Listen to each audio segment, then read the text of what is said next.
I work for a textile company as a truck driver. It's a company that specializes in sewing.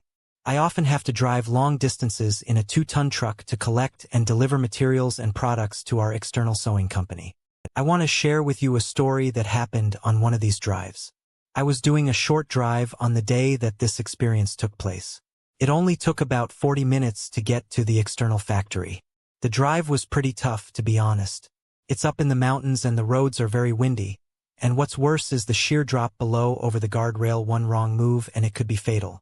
Even though the roads were up in the mountains, they were well maintained because there was always a bit of traffic on those roads. There were 2 lanes in the road and there was plenty of space.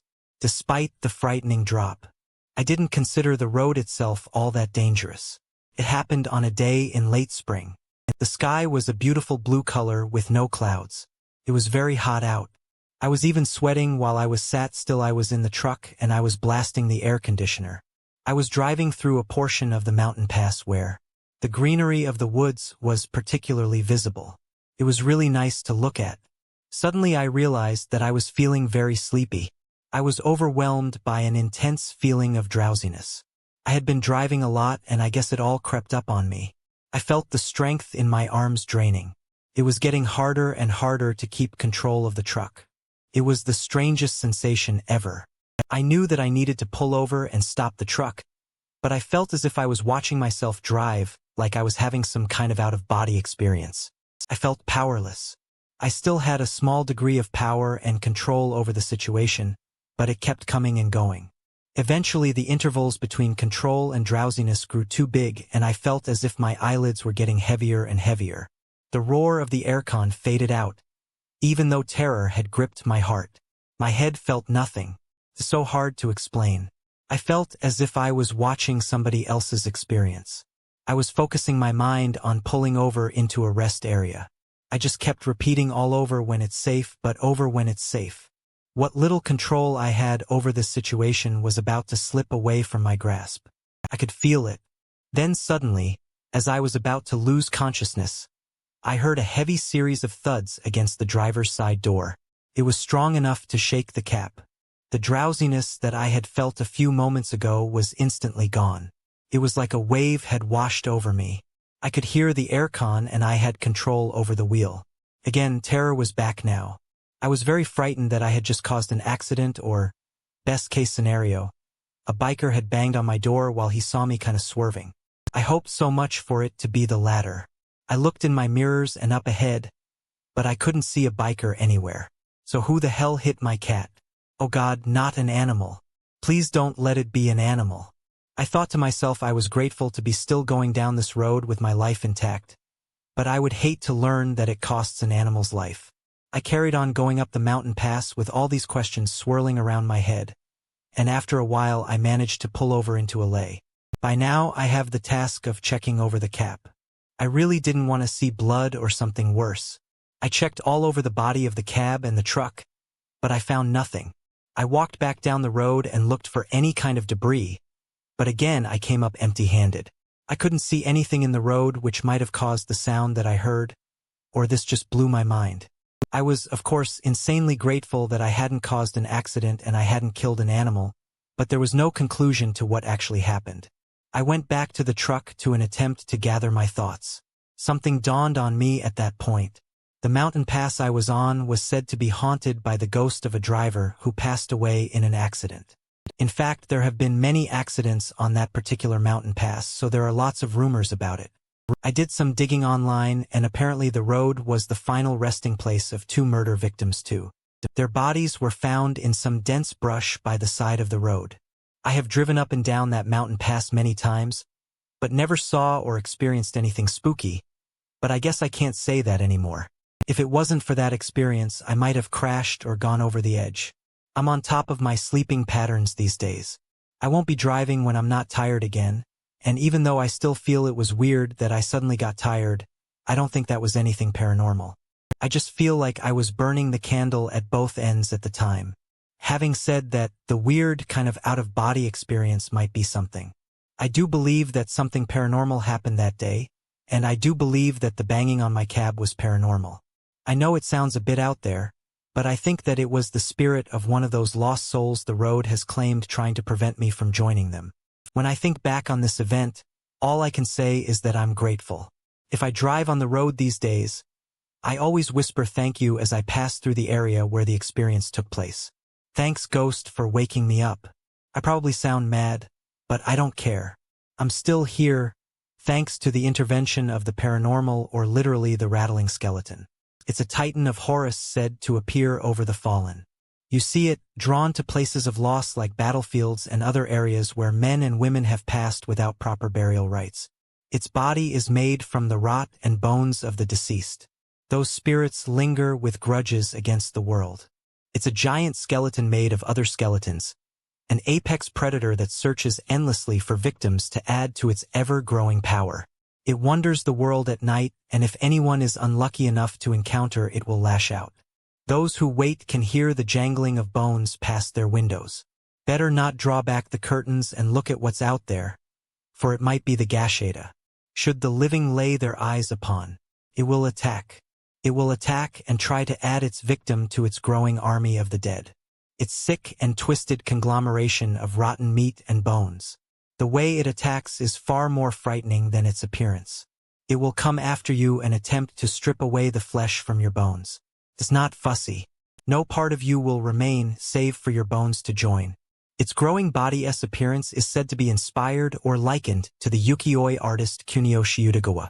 He did a famous picture called Somano Koderi. I think you guys would be familiar with this picture if I showed you it, so I'm going to show you it here. It is on screen now. They say that this thing is over 10 feet tall, even bigger in some instances, and it wanders the earth at 2 a.m. if you hear it coming. That actually isn't as terrible as it potentially sounds. It isn't terrible news, to be honest. It tends to sneak up on the ones it wishes to devour. You see, no one is really certain where the legend comes from. Its image has been prevalent in Japanese history since the ukiyo-e illustrations. However, it probably gained more attention around the 60s and the 70s through various media works, books, comics, etc. Famous artists such as Mizuki Shigeru helped make the Gashadakoro popular. I guess it is interesting to try and figure out where its origins came from. According to the Nihon Ryoiki, in an eastern province of modern-day Hiroshima Prefecture, a man was passing through some empty open field centuries, and he stopped in his tracks when he heard something strange. He heard a moaning sound, and as he got a bit closer, he thought he could make out some words. It all sounded like an eerie groan, but there were some words amongst the moments, and those words were. He looked around for a while but left when he presumed that he was the only one in the field and he must have been hearing things. You see, it would have been hard to find someone with it being night out. The following morning, he thought to himself, well, I better pass through that field again in the early morning light, just to see if anyone was out there. Hidden by the darkness of night, he approached the area of the field, in which he was certain he had heard the groaning sound the loudest, and he looked around while there were no bodies in the area. But there was something that sparked his curiosity. There on the dry ground lay a skull. He kneeled down to take a closer look and noticed that there were 2 bamboo shoots beginning to grow through each eye socket of the skull. Based on his superstition, compassion, and what he had heard the night before, he felt that the smartest move he could make would be to move the skull. He took it with him to a shady part of the field and offered it some of his breakfast. The skull, against all odds, began to speak to him and told him of his murder personal life and seemed to reward him for his kindness. However, it is uncertain if this legend is linked to the giant skeleton that towers over Japan at night. Back to the darkness of the yokai and other potential theories is said to claim the bodies of the poor souls whose final resting place is the Sea of Trees, the Jukai, or also known as Aokigahara. Anyone who left this world with a grudge could find themselves following, and the giant skeleton. There is a rumor that I've heard actually, that one kid wandered out into Aokigahara forest and discovered a body bones. Really? He then urinated on it as a dare, before you ask. No, this wasn't Logan Paul or his mates. But I wish it was for the second. He did that. A giant amalgamation of bones rose from the dense forest floor, towered over the cowering boy, and tore him apart. Just to end this chapter, I think I've given you the bare bones of this yokai. Apparently its grave, or parts of its body, lies within the Imperial Palace of Tokyo. Well, maybe just the head. According to rumors and legends, it's definitely not out there searching the streets in the wilderness for new victims. So you can sleep in peace tonight, but just keep an ear out for that jangly kind of sound, though, right? Thank you. This happened last August. It's the strangest experience I've ever had. My family went away, leaving me home alone. It was fine. I didn't want to go with them, so it wasn't really an issue. They would be gone for 4 days and 3 nights, so I figured I would just enjoy having the place to myself. I should just go over the layout of the house really quickly. It's a fairly large detached house, the standard 2 stories. The house has been in our family for years. I think my dad inherited or got a good deal on it from a family member. Anyways, there are bathrooms upstairs and down, and since my room is upstairs, I use the upstairs bathroom. By the way, the bathroom will feature heavily in this story. The day that this took place was a regular school day for me. Well, it was supposed to be a regular day, but I forgot that my parents had signed me up for some after-school class and I ended up staying way later than I wanted to. I left school at about 7:30. It's not that uncommon over here to stay that late. I ended up getting home at around 8 p.m. I thought to myself, hey, even though it's late, I'm all by myself tonight. So I decided to take my time on the walk home. I browsed a couple of stores and it was all fun and games until I felt a gurgle in my stomach. I apologize for being a little gross here. Maybe painting pictures you might not want to see, but my struggle is essential to this story. Trust me. Anyway, I had about a 1-minute window to find a toilet. I'm a guy and it wasn't like I could just go behind a tree. No, I needed the other one, the one after the number 1 was what I needed. So I literally ran home, clutching my stomach and praying to all the known gods that I didn't run into one of my friends or any of the girls from my school. Luckily enough, I wasn't that far away from home and I know you're all on the edges of your seats, but I made it inside. I burst into the downstairs toilet and all hell broke loose. Something crazy happened, though, something that shocked me. I said that I was alone, right? Well, imagine the shock my body endured when I heard someone banging on the bathroom door. It wasn't a knocking sound. It was someone hammering on the door. I felt like someone was trying to break the door down. I was so busy being frightened. I stopped what I was doing. I could do little more than listen to the sounds of the door being banged on. I kind of backed my way as far back on the throne as I could. I just stared at the door in awe. I didn't really feel fear at first. I just felt shocked. I don't know. Maybe my experience is unique, and if I was on another kind of chair in a different room, maybe I would have felt more fear than shock. But all I felt was shock, potentially out of embarrassment. After I guess about a minute, the banging suddenly stopped. There was a brief pause and then someone shouted some expletives in a really loud voice.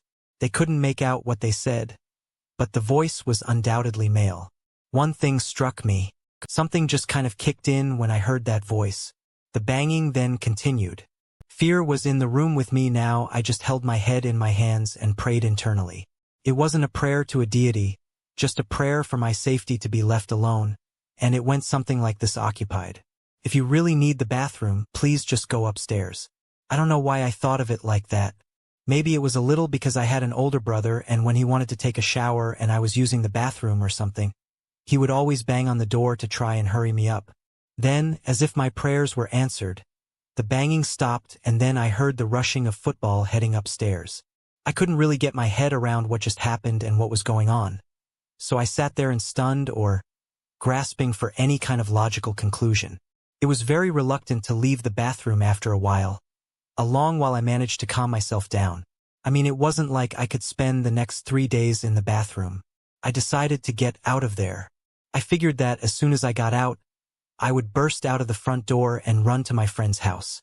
When I got there, I was likely visibly distressed.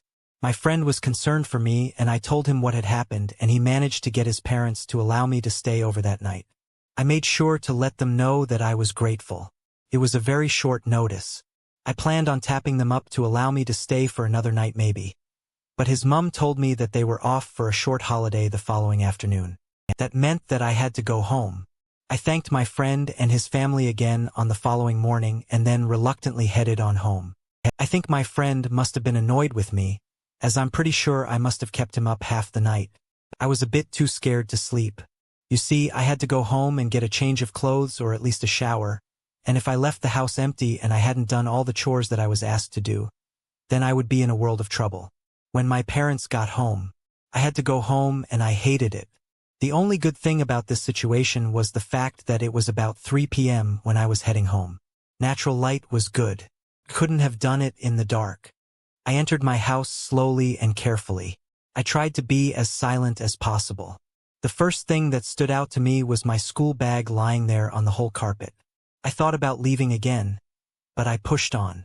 I was debating internally over which situation would have the worst outcome, my parents being mad at me or confronting whatever was upstairs.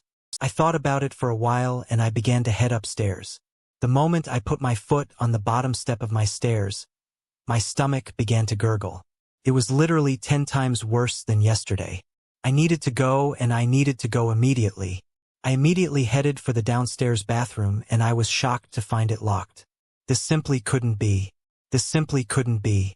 I couldn't understand why it would be locked, so I started hammering on the door. I didn't know if it had somehow locked itself. I didn't care. I just needed to get in there very quickly. I was literally throwing my shoulder into the door in an attempt to break it down. I screamed at the door a couple of expletives. And in that moment I realized that it was all too familiar. Didn't this happen yesterday? I thought that I should go upstairs and use the bathroom, just like what happened yesterday. So was I the one who was knocking on the bathroom door? What was this? Some kind of glitch in the Matrix? I mean, I've heard of stuff like that before, but they just seem to happen in less intimate settings. You know? The next question I had about 2 seconds to answer before all hell broke loose was, do I really want to go upstairs? Is my future self up there? What was up there? Whatever was happening was putting stress on my body every time it happened. So would it be worth my while going upstairs to confront it? No way, I don't want to. I decided to suffer the embarrassment of heading over to the neighbor's house and asking them if I could use the bathroom. They asked some questions, but I think the sheer horror on my face convinced them that I needed to go instantly, permission granted. And then, well, you probably didn't want in a toilet flushed. Just like my expression, I left the neighbor's house that night. I stayed out until the early morning and all night's restaurant in the morning. When I got home, I just sat on the curb in front of my house. I just waited like a dog for my parents to come home, and when they got home I told them everything and they didn't seem that interested in my claims. They seemed tired and irritable and I was like, hello, how do you think I feel? Well, sadly, this is where the experience ends. Nothing like that happened again in our family home. Well, that's as far as I know. Would anybody want to admit all the gross bathroom stuff that I've just admitted? Not sure, it scared the hell out of me. I didn't want it to ever happen again. And that's why I'm posting it here, to get it off my chest. Not like I can tell anybody. I know this, and see if anyone out there has experienced anything similar. A glitch in the Matrix, missing time. These concepts become more frightening to me the more I look into them. I read stuff online. A lot stuff like this. It says, hey, oh my God, I saw a ghost in my apartment yesterday. It was horrifying. I took a photo. Check this out. It looks just like an orb, and look at that mist.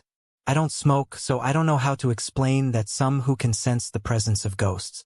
Some even say that there's a spirit using them as a vessel to write stories online. Sometimes I think to myself, give me a break. But hey, for all you know, spirit might be using me as a vessel. I'm forcing my hand right now. The world is full of strange phenomena. I don't know if it's sold down to the presence of the paranormal, but I want to share with you my experiences in my last apartment, and if nothing else, it might make me feel a little better. So do me a favor and listen, would you? It wasn't a big apartment. The building only had 2 floors. I moved in not long after it had been built, so it wasn't an old place. It all started one winter's afternoon about 2 years ago. I came home from work that night and headed into the bathroom. I noticed something weird. I always leave the bathroom window open, no matter what winter or summer. It's good to have air circulating. Now, this window, it was one of those that you could open outward, like a hopper window. Once that thing was open, it would take some weight to close it. The window faced outwards, but there was a screen shutter over it. So if you wanted to shut my window from the outside, you would need to unscrew the shutter, close the window, then screw the shutter back in. It sounds like it wouldn't be worth it, right? I checked the screws on the shutter. I thought, why not, but I found that there were no signs of tampering. I thought that it was weird, but I just decided to leave it. I opened the window and went on with my knife with the assumption that I closed it and forgot about it. I came home from work on the following night and to my surprise, I noticed that the bathroom window was closed again. I was sure that it wasn't me the forgetful this time. I literally stood out there and said, "I opened you last night. Why are you closed?" I was sure, very sure, that the window was open. When I left for work, I remember looking over at it and thinking about the window being shut the night before. I felt really creeped out all of a sudden. I was very aware that I was alone, but my hair stood on end. Funny what a closed window can do to someone, right? I had dinner in the kitchen and I couldn't get the window off of my mind. I knew I would have to be in the bathroom later for my bath, and due to some muscle pain, I really wanted to take a bath. I decided after a little while to not allow a window in the bathroom to have so much control over me and my night. So I stormed in there and I ran myself a bath. There had to be a reasonable, logical answer. I thought to myself, I just couldn't find it yet. This is unusual for apartments in my price range, but my bathroom was pretty big. It was nice. When I got ready for a bath, I noticed something in the corner of my eye, something dark up high. I looked up and noticed that there was a hole in the ceiling. Note, to be more precise, it was as if a panel in the bathroom ceiling had been opened and left ajar. It was like a lid or some kind of hatch. I didn't really pay attention to it. Before, the hole inside was pitch black and about 50 centimeters in diameter.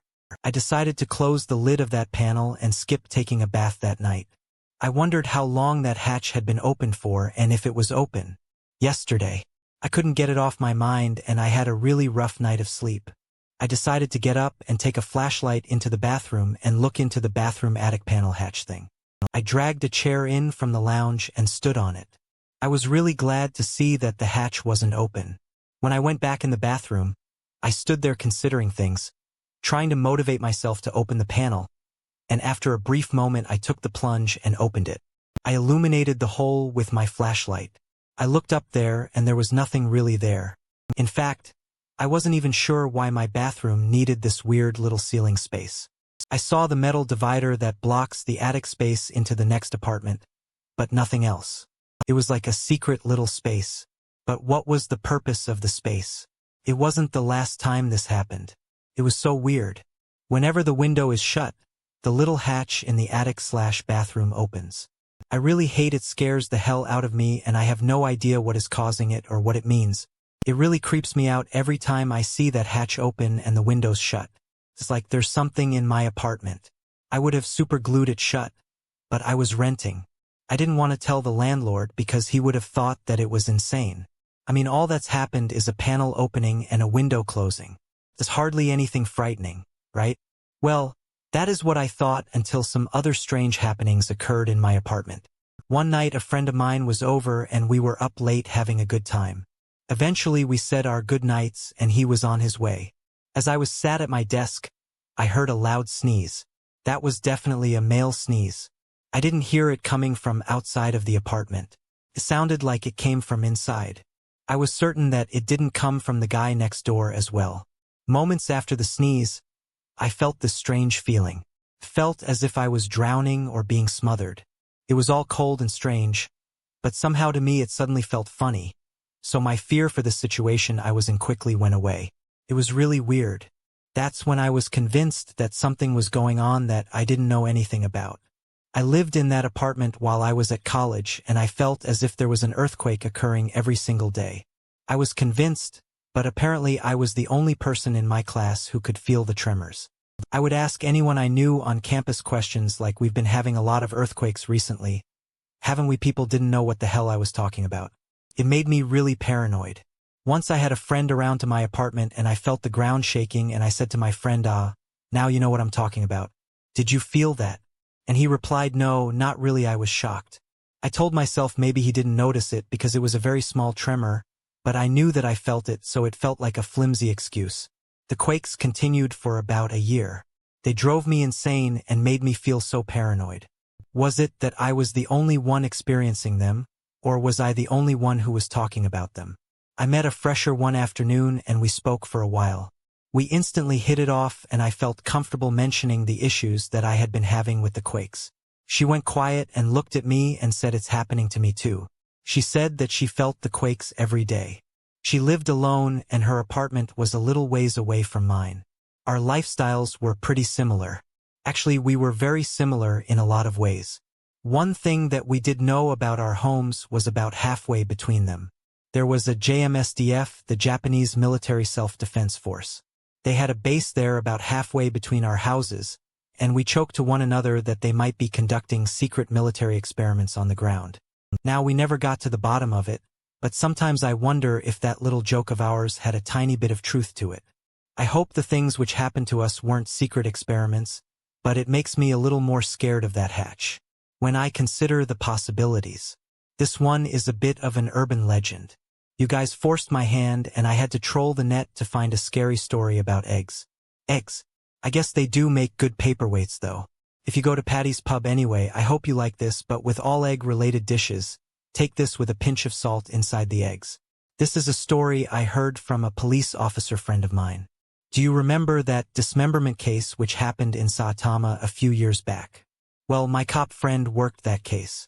You know the one, right? It was all over the news. A dismembered body was found in a young woman's apartment. It was so out of the blue, especially in that part of the country. I mean, nothing really ever happened there.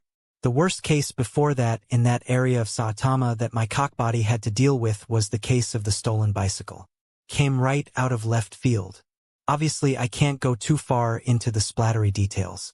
Well, I don't know if I keep all parties anonymous. Maybe I can. I'm just speaking out loud here. Stay with me. I have something to tell you. I promise we're gonna have to make up some fake names here. We got Akio and Kazuki. Eko is a woman. Kazuki is a guy. Both of their mothers were childhood friends, so it seemed inevitable that the two kids would be in each other's lives. Their mothers wished them to be best friends. They went to the same elementary, middle school, and high school. Naturally, Eko and Kazuki became friends quite quickly, and Akio began a relationship with Kazuki's friend Sakaki. Next, they chose to continue their educations at university. Luckily, they all got into the same university. However, sadly, Sakaki passed away during a date with Akio. He fell into a dam. They had driven out into a secluded area, and some rumors say that they were messing around walking alongside the dam. Now Amba, Akio knows what happened since there were only two of them there. Eko. Well, she was a wreck after that.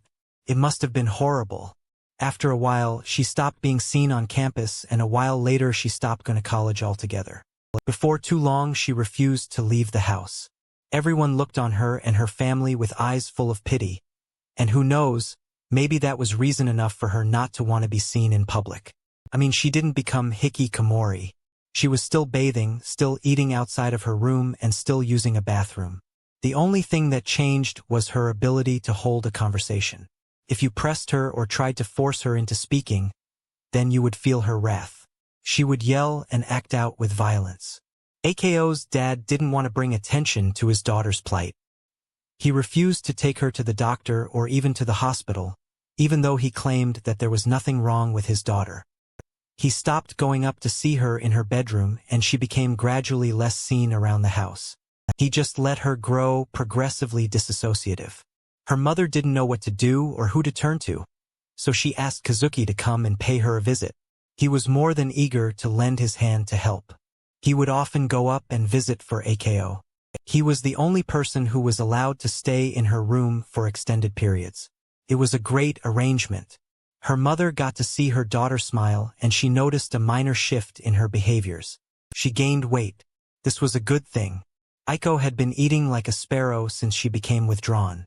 One thing that everybody knew about Akio was the fact that she was really good with her hands. You know, making crafts and stuff like that. She had taken to making crafts with eggs. It was as if she was obsessed with making these egg creations. Came out at the blue. She just asked her mom to bring her eggs like about a dozen a week. Because of her lack of communication, no one knew why she went after eggs. No one knew why she would race to the egg carton when her mother came back from the store. She just did. What did she do with the eggs, though? Well, she would crack the shell without fully breaking the structural integrity of the egg, and then she would drain the fluid from the egg, wash the egg inside and out to her best ability. Then she would glue pieces of fine fabric around the eggs, I guess as a decoration. Then she ties string and hang it from the curtain rail. Pretty weird though, or creative. She began to do it every single day. It was the only thing that kept her calm and content. When there was no space on her curtain rail, she would hang her egg decorations from the ceiling with thumbtacks. It was as if she was collecting them for something, planning something, you know. There were so many of these eggs that her curtains couldn't be drawn shut at night. Her bedroom was littered with these egg decorations. Things changed from this point quite dramatically. One day, Aiko's mother noticed something she was wrong in her previous assumptions. Her daughter Han gained weight. She was pregnant. Aiko's mother, unsure of what to do, contacted her best friend, Kazuki's mother. They talked it over the phone and Kazuki overheard, or his mom told him about it. Afterwards, he went to stay with a friend that night and apparently for a few more nights. From that point, a theory was quickly proven correct. Kazuki was the father. Kazuki had gotten Aiko pregnant. He had confessed to one of his friends that he had gotten her pregnant. If the rumors around town were to be believed, that's where he headed that night. He was staying with the friend he had confessed to. They spoke all night. One thing that Kazuki was repeatedly stating was the fact that he was overjoyed to be a father, and he would do everything he could to make it work. And with that, he left his friend's house with a new attitude ready to go. However, that was the last time anyone saw Kazuki alive after a couple of days. His dismembered remains were found in the last place. Anyone would look Aiko's bedroom. His remains were found by Aiko's mother. However, they weren't noticed instantly. Well, how could that possibly be? Let's just say it wasn't easy to detect. Let me explain. Aiko was found sleeping, and all around her, all of her egg decorations were shattered and broken. It was as if she had torn them from the ceiling and the curtain rail. What struck her before she noticed the destruction in her daughter's room was the smell. It was pungent. Aiko, however, seemed unaware of this smell. She seemed to be sleeping soundly in her bed without disturbance. She looked exhausted. Aiko's mother was unable to locate the source of the smell. This is kind of gross, but her mom had thought that she had her monthly visit and was no longer pregnant, and perhaps this brought on the trashing of her room. Aiko's mother was relieved that she wasn't pregnant. She wandered over to the window to open it to allow in some fresh air. She noticed that there was an abundant number of eggs wrapped in cloth by the foot of the window. Aiko had been busy with her creations. Aiko's mother tried to avoid touching them, as she didn't want to crack them or wake her daughter. However, she did brush aside one of them and felt that the egg had a strange kind of unusual weight, a new center of balance. The odor seemed to grow a little stronger when she nudged that egg. She timidly squatted down and made a closer inspection. There was something wrong. There was some dark reddish stain on the fabric. It looked as if it had leaked out from the egg. It looked like blood. It looked to Aiko's mother exactly like the blood that had seeped from her own knee when she cut it last summer. The way it stained the fabric and dyed at a dark red was nostalgic and horrifying. Didn't Aiko take a particular interest to that injury? She wondered absent-mindedly. Aiko's mother let out an involuntary scream. Her husband was downstairs if he reacted. No one noticed. He didn't raise his voice out of concern nor irritation. Aiko's mom rushed to the bed and dragged her daughter out of it. Aiko's clumsy, freshly woken footfall crushed some of her egg creations. The stench grew. Aiko's mother led her downstairs, and at the sight of both of them, Aiko's father turned away and headed into the bedroom. Aiko was unresponsive. Her mother sat her in an armchair in the living room and called the cops. One key phrase she repeated to the officer was, "I don't want to know what's inside those eggs." The police arrived. They were nearby as they had a report in the area. The police officer headed upstairs, and my friend, the guy who told me all about this, he headed up there and found an unknown number of cracked and whole eggs. Naturally, he was shocked and found it a little odd when the stench of that room hit his nostrils. He almost wretched. He looked at the floor, which was littered with eggshells, and found one that looked as if it had been freshly cracked. Leaking from the split in the egg wasn't what you might expect. It was a human eyeball. I'm sure you might have guessed it by now. But in all these eggs which Aiko had broken, cleaned, Reassembled and covered up in fabric was the remains in very small pieces of Kazuki chopped into an innumerable amount of pieces and hidden in Aiko's craft work. No testimony was ever received from Aiko. She offered no confession, reasoning, nor motive. She told no one of how the hell she could do that to another human being, let alone the father of her unborn son. She told no one of a method either. How do you dismember a body in such a way that you can put the pieces inside eggs covered in fabric? Her mother and father didn't suspect a thing. The work and motive that the police had created, along with the rumors around town, was that Aiko resented the fact that Kazuki had gotten her pregnant. However, there are so many moving pieces and missing pieces to this story. I don't even want to figure it out. How do you mash up bones so fine that it fits into an eggshell?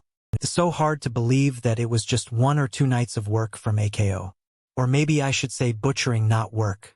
Aiko is in an asylum now. I never heard about what happened to her or her child after that. There is no real ending, but everyone around my town always asks one question when the drinks start to flow or the dark nights come in early. How did she do it?